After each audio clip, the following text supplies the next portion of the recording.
You know ba, na parang may HIV si Lumingkit? Hala, true ba? Saan mo naman nakuha yung balita na yan?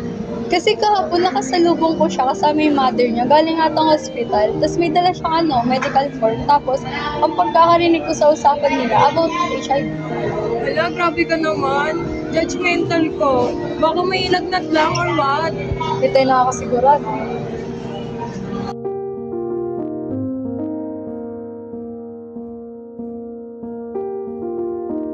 Pre, nabalitaan mo na ba yung kumakalat na chismis?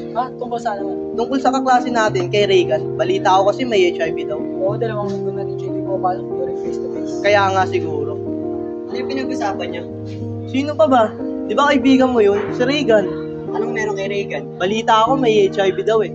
Nakasigurado ba kayong tama information? Hindi natin masasabi, pero pwede. Sinasamanta lang namin nalaman. Bes, alam mo ba, may kumakalat na issue sa'yo sa room. Ano? May HIV ka raw?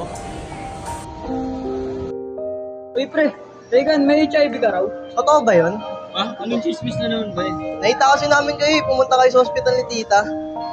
Mga HIV, pumunta lang kami sa ospital kasi pa-check up kami, masakit yung ngipin ko. Eh hindi pala totoo yung mga nababalitaan namin. Fake news lang pala yun. Oo. Hello, Reagan.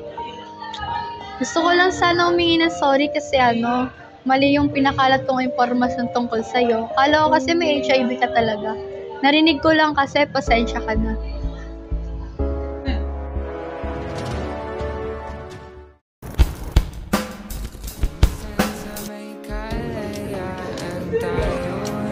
Nagkatagpuan, may mga sariling gimmick at kanya-kanyang hangad sa buhay.